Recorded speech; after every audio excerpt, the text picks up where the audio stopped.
Iran Israel യുദ്ധസമാന സാഹചര്യത്തിലേക്ക് നീങ്ങുകയാണ്. ഇതിൽ ട്രംപ് എടുക്കുന്ന നിലപാടും വളരെ നിർണായകമാണ്. G7 ഉച്ചകോടിയിൽ നിന്ന് അദ്ദേഹം തിരിച്ചു പോയിട്ടുണ്ട്. എന്ത് നിലപാടിലേക്ക് വരും എന്നുള്ളത് വളരെ പ്രധാനമാണ്. നമുക്ക് വിദേശകാര്യ വിദഗ്ധൻ ഡോക്ടർ മോഹൻ വർഗീസ് തുടരുന്നുണ്ട്. ഡോക്ടർ മോഹൻ വർഗീസ്, ഇറാൻ ഭരണകൂടത്തെ തുടച്ചു നീക്കും എന്നാണ് നെതന്യാഹു വ്യക്തമാക്കിയിരിക്കുന്നത്. സമാധാനം ആഗ്രഹിക്കുന്ന ഒട്ടേറെ സാധാരണക്കാരായ ജനങ്ങളുള്ള നാടുകൂടി തന്നെയാണ് ഇറാൻ. പക്ഷേ അവരെടുക്കുന്ന നിലപാടുകൾ, പ്രത്യേകിച്ച് 1979 ശേഷം വന്ന തീവ്ര നിലപാടുകൾ, ഒരുപക്ഷെ അമേരിക്ക പിൻവാങ്ങുന്ന ഒരു സമയം, ഇതൊക്കെയാണ് വലിയ മാറ്റങ്ങളിലേക്ക് ഈ കാലഘട്ടത്തിൽ, അതിനുശേഷമുള്ള കാലഘട്ടത്തിൽ ഇത്രത്തോളം അശാന്തിയിലേക്ക് കാര്യങ്ങൾ കൊണ്ടുവന്നെത്തിച്ചത്. പക്ഷേ ഇപ്പോൾ ഈ ഒരു യുദ്ധസമാനമായ സാഹചര്യത്തിലേക്ക് കടക്കുമ്പോൾ ഈ ഭരണകൂടത്തെ തുടച്ചു നിൽക്കുക എന്നുള്ളത് എത്രത്തോളം സാധ്യമാകും? ഒരുപക്ഷെ അത് കഴിഞ്ഞുടൻ നമുക്ക് പ്രശ്നപരിഹാരമായി എന്ന് പറയാനും കഴിയുമോ?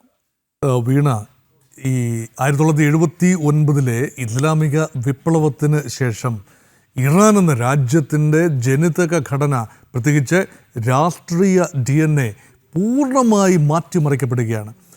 ഒരിക്കലും ഒരു ഇസ്രായേൽ വിരോധമോ അമേരിക്ക വിരോധമോ ഇല്ലാത്ത ഒരു പുരോഗമന നിലപാടുകളുള്ള ഒരു രാജ്യം, പ്രത്യേകിച്ച് ജനങ്ങൾക്ക് വലിയ രീതിയിലുള്ള സ്വാതന്ത്ര്യം അനുഭവിച്ചിരുന്ന ഒരു രാജ്യം, ഷാ പഹ്ലവി രണ്ടാമൻ നേതൃത്വം കൊടുത്തിരുന്ന ഒരു ഭരണകൂടം. അവിടെ അഭിപ്രായ സ്വാതന്ത്ര്യമുണ്ടായിരുന്നു, സഞ്ചാര സ്വാതന്ത്ര്യമുണ്ടായിരുന്നു, വസ്ത്രധാരണ സ്വാതന്ത്ര്യമുണ്ടായിരുന്നു, എല്ലാം ഉണ്ടായിരുന്നു.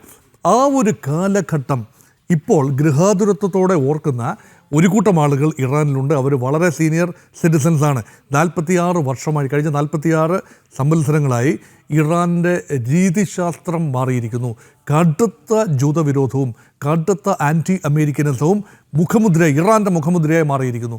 ഈ ഭരണകൂടം ഈ രൂപത്തിൽ, ഈ പൊളിറ്റിക്കൽ DNA ഇതുപോലെ നിലനിൽക്കുന്നിടത്തോളം കാലം, പ്രത്യേകിച്ച് ഒരു ആണവ രാജ്യമായി ഇറാൻ മാറിക്കഴിഞ്ഞാൽ ഒരു രീതിയിലും ആ മേഖലയിൽ സമാധാനം ഉണ്ടാവില്ല. അവർ ഇസ്രായേലിനെ മാത്രമല്ല, മറിച്ച് അറബി രാജ്യങ്ങൾ, പ്രത്യേകിച്ച് സൗദി അറേബ്യ ഉൾപ്പെടെയുള്ള അറബി രാജ്യങ്ങളുടെ നേരെയും ഇറാൻ്റെ ശക്തി നീളും എന്ന ഒരു പൊതു നിഗമനം ആ മധ്യ പൗരസ്ത്യ പ്രദേശത്ത് ആകമാനമുണ്ട്. അങ്ങനെയെങ്കിൽ the convergence of strategic interest of America, Israel and the Arab Islamic world against Iran, ഇതാണ് സംഭവിക്കുന്നത്. അങ്ങനെയെങ്കിൽ മറ്റ് കുറുക്കു വഴികളൊന്നും തന്നെയില്ല. ആണവ കരാർ എന്നത് നിർത്തിവെക്കുക എന്നതൊക്കെ പറയുന്ന, അല്ലെ ആണവ കരാറിലേക്ക് എത്തുക എന്നതൊക്കെ താൽക്കാലിക പരിഹാരങ്ങൾ മാത്രമാണ്. ഈ ഭരണകൂടം, അയത്തുള്ള അലി ഖൊമേനി നയിക്കുന്ന ഒരു മത അധിഷ്ഠിത ഭരണകൂടം മാറുക എന്നതല്ലാതെ ശാശ്വതമായ പരിഹാരങ്ങളില്ല എന്ന് അമേരിക്കയും ഇസ്രായേലും ചില അറബി രാജ്യങ്ങളും വിശ്വസിക്കുന്നു. അതുകൊണ്ടാണ് ഞാൻ പറഞ്ഞത് convergence of interest, strategic interest against Iran. അങ്ങനെയെങ്കിൽ ഒരു മാർഗം മാത്രമേ ഉള്ളൂ. ഇപ്പോഴത്തെ ആക്രമണം വർദ്ധിച്ച രീതിയിൽ തുടരാൻ ഇസ്രായേലിനെ അനുവദിക്കുക എന്ന ഒരു പ്രായോഗിക നയം. അത് അവസരവാദപരമാണ് എന്ന് തോന്നാമെങ്കിലും അമേരിക്കയെ സംബന്ധിച്ചിടത്തോളം, ട്രംപിനെ സംബന്ധിച്ചിടത്തോളം അതൊരു പ്രായോഗിക നയമാണ്. അങ്ങനെ നടക്കുന്ന കൃത്യമായ പ്രിസിഷൻ സ്ട്രൈക്ക്, അത് സെലക്ട് ടാർഗറ്റ്സ് ആണ്. ന്യൂക്ലിയർ ഇൻസ്റ്റലേഷൻ, അസ്ഫഹാനിലും അതുപോലെ നഥാൻസിലും മറ്റുമുള്ള ആണവ നിലയങ്ങൾ ഒന്നിലധികം പ്രാവശ്യം ഹെവി പോണ്ടിങ്ങിന് വിധേയമായ ഒരു കാഴ്ച നമ്മൾ കണ്ടു. കഴിഞ്ഞ ഏതാണ്ട് 100 മണിക്കൂറിനുള്ളിൽ നടന്ന നിരവധി ആക്രമണങ്ങൾ ആണവ കേന്ദ്രങ്ങൾ ലക്ഷ്യമിട്ട്. 2 മിസൈൽ കേന്ദ്രങ്ങൾ, ആ മേഖലയിലെ ഏറ്റവും വലിയ മിസൈൽ ശക്തി കൂടിയാണ് ഇറാൻ എന്നോർക്കണം. അത്യാവശ്യ ഘട്ടങ്ങളിൽ റഷ്യക്ക് പോലും മിസൈലുകൾ നൽകി, ഉക്രൈൻ യുദ്ധത്തിൽ റഷ്യക്ക് പോലും ഡ്രോണുകളും മിസൈലുകളും നൽകി സഹായത്തിനെത്തിയ ഒരു പാരമ്പര്യവും ട്രാക്ക് റെക്കോർഡുമുള്ള രാജ്യമാണ് ഇറാൻ. ആ ഒരു മിസൈൽ കേപ്പബിലിറ്റിയാണ് വാർ ഹെഡുകളെ വഹിച്ചു കൊണ്ടുപോകാൻ കഴിയുന്ന ഡെലിവറി സംവിധാനമാണ് മിസൈലുകൾ. ആ മിസൈൽ സംഭരണ കേന്ദ്രങ്ങളിലേക്ക് ആക്രമണം നീണ്ടിരിക്കുന്നു. ഇസ്രായേൽ ക്ലെയിം ചെയ്യുന്നത് വിശ്വസിക്കാമെങ്കിൽ ആ വിദ്യയുടെ ഏതാണ്ട്, അല്ലെങ്കിൽ മിസൈൽ ശേഖരത്തിൻ്റെ surface to air, surface to surface missile ശേഖരത്തിൻ്റെ ഏതാണ്ട് 35-40% 1/3 ഓൾറെഡി നശിപ്പിക്കപ്പെട്ടിരിക്കുന്നു എന്നാണ് പറയുന്നത്. അതോടൊപ്പം തന്നെ സാങ്കേതികവിദ്യ നിയന്ത്രിക്കുന്ന ആണവ ശാസ്ത്രജ്ഞന്മാർ ഒന്നൊന്നായി കൊല്ലപ്പെടുകയാണ്.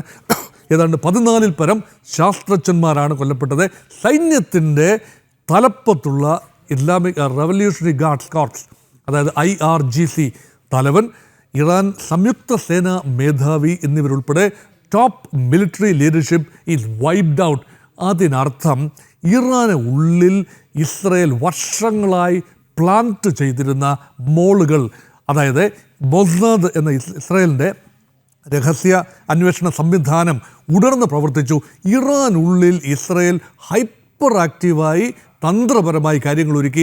ഒരു വിഭാഗം ഗവൺമെൻറ് ഉദ്യോഗസ്ഥന്മാരെയും ഒരു ചെറിയ വിഭാഗം സൈനികരെയും ഒരുമിച്ച് നിർത്തി അതിനുള്ളിൽ നിന്ന് തന്നെ വൻതോതിലുള്ള സാബോട്ടാഷിനുള്ള സാധ്യതകൾ പരിശോധിച്ചുകൊണ്ടിരിക്കുകയാണ്. അങ്ങനെ സാബോട്ടാഷ് ചെയ്തതുകൊണ്ടാണ് ഈ സൈനിക നേതൃത്വത്തെ വധിക്കാൻ കഴിഞ്ഞത്. കേവലം ഒരു മിസൈൽ ആക്രമണത്തിൽ, ഇസ്രായേലിൽ നിന്ന് വരുന്ന മിസൈൽ ആക്രമണത്തിൽ എലിമിനേറ്റ് ചെയ്യപ്പെടാനാവില്ല ഇറാൻ്റെ സൈനിക നേതൃത്വത്തിന്. അത്രയും കൺസോളിഡേറ്റഡ് ആണ്. പക്ഷേ ഇതിനുള്ളിൽ നിന്ന് തന്നെ ഉള്ളിൽ നിന്ന് പ്ലാന്റ് ചെയ്യപ്പെട്ട ചില ബുദ്ധി കേന്ദ്രങ്ങൾ, അവിടെയാണ് പ്രത്യേകത. അങ്ങനെ വന്നാൽ അവസാനം എന്താണ് സംഭവിക്കുക? സ്റ്റേറ്റ് കൺട്രോൾഡ് മീഡിയയിലേക്ക് ശ്രദ്ധ തിരിയുകയാണ്. എല്ലാ കാര്യങ്ങളും സമയാസമയം ഗവൺമെൻറ് ഉദ്യോഗസ്ഥന്മാരെയും പൊതുജനങ്ങളെയും അറിയിക്കുന്നത് ഇറാൻ്റെ ഔദ്യോഗിക വാർത്താ ഏജൻസിയായ ഇർണയും അതുപോലെ ഇറാൻ ടെലിവിഷനുമാണ്, സ്റ്റേറ്റ് കൺട്രോൾ ടെലിവിഷനുമാണ്. ഇപ്പോൾ നമ്മൾ കഴിഞ്ഞ രാത്രിയിൽ കണ്ട പ്രധാനപ്പെട്ട ദൃശ്യങ്ങൾ, നടുക്കുന്ന ദൃശ്യമാണ്. വാർത്താ വായനയ്ക്കിടയിൽ അല്ലെങ്കിൽ പ്രത്യേകിച്ച് ഒരു ആങ്കർ സംസാരിച്ചുകൊണ്ടിരിക്കുക, വളരെ ജനകീയ ആങ്കറാണ് സഹാറ ഇമാമി എന്ന പേരുള്ള ആങ്കർ, വളരെ പോപ്പുലർ ആങ്കറാണ്. അവർ ഈ ഇസ്രയേലിനെതിരെ ജൽപ്പനങ്ങൾ നടത്തിക്കൊണ്ടിരിക്കുന്ന സമയത്ത് ഇത് സത്യത്തിന് വേണ്ടിയും നീതിക്ക് വേണ്ടിയുമുള്ള ഒരു ധർമ്മയുദ്ധമാണ്, അവിടെ ഇസ്രയേൽ കാട്ടാളത്തരം കാട്ടുന്നു എന്ന് ഇറാൻ ശക്തമായി തിരിച്ചടിക്കും എന്ന് പറയുന്ന സമയത്താണ് ക്യാമറ കണ്ണുകൾക്ക് മുമ്പിൽ വെച്ച് ആ കെട്ടിടം തകർന്നു വീഴുന്നതും ആ വാർത്താ വായനക്കാരി ഓടി രക്ഷപ്പെടുന്നതുമായ നടുക്കുന്ന രംഗങ്ങളും ആ സംഭവത്തെക്കുറിച്ച് അതിന് പുറത്ത് നിന്നുകൊണ്ട് റിപ്പോർട്ടർ പറയുകയാണ്, ആ ആക്രമണം, ഞങ്ങളുടെ കെട്ടിടം മാധ്യമ സ്ഥാപനം ആക്രമിക്കപ്പെട്ടിരിക്കുന്നു, ഇനി എത്ര പേരവിടെ ജീവനോടെ ഉണ്ടെന്നറിയില്ല. ഇതിനർത്ഥം മാധ്യമ സ്ഥാപനങ്ങൾ, പ്രത്യേകിച്ച് സ്റ്റേറ്റ് കൺട്രോൾഡ് സംവിധാനങ്ങൾ ആക്രമിക്കപ്പെട്ടാൽ അതിനർത്ഥം ഒരു രീതിയിലും ജനങ്ങളിലേക്ക് ആ ആശയങ്ങൾ എത്തില്ല. ഗവൺമെൻറ്റിന് എന്താണ് ജനങ്ങളോട് പറയാനുള്ളത് എന്നതെത്തില്ല. ഹൂ ഈസ് ഇൻ കൺട്രോൾ എന്നതിനെക്കുറിച്ച് വലിയ രീതിയിലുള്ള ആശയക്കുഴപ്പമുണ്ടാകും. ഇത് അനുകൂല സാഹചര്യമായി എടുത്തുകൊണ്ട് ഒരു ജനകീയ പ്രക്ഷോഭത്തിനുള്ള സാധ്യത, അടിച്ചമർത്തപ്പെട്ട ഒരു വലിയ വിഭാഗം ജനത ഉള്ളിലുണ്ട് എന്നത് പരസ്യമായ രഹസ്യമാണ്.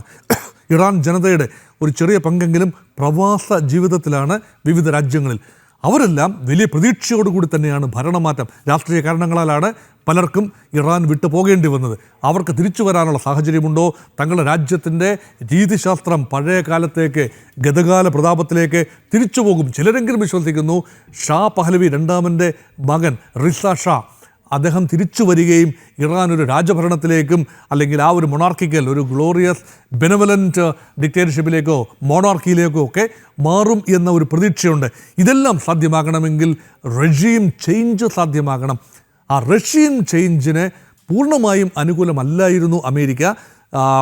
ഖൊമേനിയെ നിലനിർത്തിക്കൊണ്ട്, ഖൊമേനിയെ വ്യക്തിപരമായി അപായപ്പെടുത്തരുത്, മസൂദ് പെസഷ്കിയാൻ എന്ന തെരഞ്ഞെടുക്കപ്പെട്ട പ്രസിഡന്റിനെ അപായപ്പെടുത്തരുത് എന്ന നിർദ്ദേശമാണ് അമേരിക്ക ഇസ്രായേലിന് നൽകിയിരുന്നത്. പക്ഷേ ഇപ്പോൾ ഒരുപക്ഷെ ആ നിർദ്ദേശം നിലവിലില്ല. ഇസ്രായേലിന് ആഞ്ഞടിക്കാനുള്ള ഒരു ലൈസൻസ് അദൃശ്യമായി അമേരിക്ക നൽകിയിരിക്കുകയാണ്. അതുകൊണ്ട് കുറച്ചുകൂടി നീളാൻ സാധ്യതയുണ്ട് യുദ്ധം. ഇറാൻ പൂർണ്ണമായി മൃദുവായി കഴിഞ്ഞാൽ, ഭയപ്പെട്ട് കഴിഞ്ഞാൽ, വഴങ്ങിക്കഴിഞ്ഞാൽ ഒരു ആണവ കരാറിലേക്ക് എത്തി നിൽക്കാം. അങ്ങനെ ഇത് അവസാനിപ്പിക്കാം എന്ന് അമേരിക്ക ആഗ്രഹിക്കുന്നു.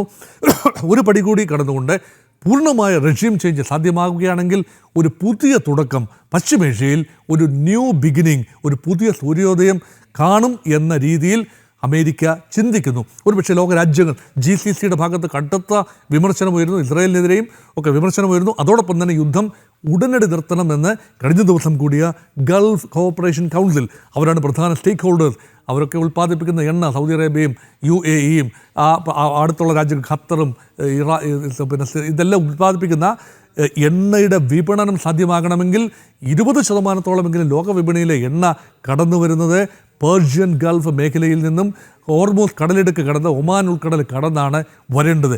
അത് അട്ടിമറിക്കപ്പെടാനുള്ള സാധ്യതയുണ്ട് യുദ്ധം കടുക്കുകയാണെങ്കിൽ. അപ്പോൾ ഇറാനാണ് ആ പ്രദേശം യഥാർത്ഥത്തിൽ തന്ത്രപരമായി ഇറാൻ്റെ നാവികസേന നിയന്ത്രിക്കുന്ന ഹോർമോസ് കടലിടുക്ക് അശാന്തമാകാൻ അവർ ആഗ്രഹിക്കുന്നില്ല. അതുകൊണ്ട് യുദ്ധം ഉടനടി നിർത്തണമെന്ന് അവർ പറയുമ്പോഴും രഹസ്യമായി ആഗ്രഹിക്കുന്നു. പറയാനാവില്ല എങ്കിലും രഹസ്യമായിട്ടെങ്കിലും ഇറാൻ്റെ ആണവ കേപ്പബിലിറ്റി ആത്യന്തികമായി ഡെൻറ്റ് ചെയ്യേണ്ടതുണ്ട്. ഇറാനിൽ ഭരണമാറ്റം ഉണ്ടായെങ്കിലും ഇല്ലെങ്കിലും ഗൾഫ് രാജ്യങ്ങൾക്ക് സുരക്ഷ നൽകാൻ ഇറാൻ ഒരു നോൺ ന്യൂക്ലിയർ പവറായി നിലനിൽക്കണം എന്ന ആഗ്രഹമുണ്ട്. അതുകൊണ്ടാണ് എങ്ങനെ നോക്കിയാലും ഒരു ഭരണമാറ്റത്തിലേക്ക് ആത്യന്തികമായി എത്തി നിൽക്കുന്ന രീതിയിൽ തൽക്കാലത്തേക്ക് ഇറാനെ മയപ്പെടുത്തുകയും അമേരിക്ക ഇടപെട്ടുകൊണ്ട് നിർത്തിവെച്ച കരാർ ചർച്ചകൾ, ആണവ കരാർ ചർച്ചകൾ പുനരാരംഭിക്കുകയും ശാശ്വതമായ ഒരു ഉറപ്പ് ഇറാന് നൽകാനാവണം അമേരിക്കയ്ക്കും ഗൾഫ് രാജ്യങ്ങൾക്കും ലോകത്തിനും. ഞങ്ങൾ ഇനി ഉടൻ തന്നെ ആണവ സമ്പുഷ്ടീകരണത്തിലേക്ക് നീങ്ങില്ല എന്ന രീതിയിലുള്ള ഉറപ്പുകളാണ് ഇപ്പോൾ അമേരിക്ക പ്രതീക്ഷിക്കുന്നത്. അതിന് സാധ്യമാകുന്നില്ല എങ്കിൽ അമേരിക്ക ഉദ്ദേശിച്ചതുപോലെ തന്നെ 60 ദിവസത്തെ സമയം കൊടുത്തിരുന്നു ഇറാന്. ആ സമയം കഴിഞ്ഞ 61-ാം ദിവസം ഇസ്രായേൽ എന്ന അമേരിക്കയുടെ എക്കാലത്തെയും അടുത്ത രാജ്യം ഇറാനെ ആക്രമിച്ചിരിക്കുന്നു. ഈ ആക്രമണം തുടരും, സർവനാശമായിരിക്കും ഫലം. അതുകൊണ്ട് ആർമഗഡോൺ അല്ലെങ്കിൽ സർവനാശം, ആ രീതിയിലുള്ള ഒരു വാർണിംഗ് ആണ് അമേരിക്ക കൊടുത്തുകൊണ്ടിരിക്കുന്നത്. അതുകൊണ്ടാണ് അതീവ സങ്കീർണമായ സിറ്റുവേഷനാണ്. എൻ്റെ ഒരു ചിന്ത, ഒരു റെജീം ചേഞ്ച് എന്ന രീതിയിൽ ഒരു ടൈം ഫ്രെയിം ഇട്ടുകൊണ്ട് ഇസ്രയേലും അമേരിക്കയും മുന്നോട്ട് പോവുകയാണ്. അത് സാധ്യമല്ലാത്ത ഒരവസ്ഥ വരികയാണെങ്കിൽ ഒരു പക്ഷേ ഒരു കരാറിൽ ഒതുങ്ങുന്ന രീതിയിൽ തൽക്കാലത്തേക്ക് വിഷയം പരിഹരിക്കുകയും ആത്യന്തികമായ റെജീം ചേഞ്ച് മറ്റൊരു ദിവസത്തേക്ക്, മറ്റൊരു നാളുകളിലേക്ക് മാറ്റിവെക്കുകയും ചെയ്യാനുള്ള സാധ്യതയും കാണുന്നു. ഈ 2 ഓപ്ഷൻസ് മാത്രമാണ് ഇപ്പോൾ നമ്മുടെ മുമ്പിലുള്ളത്.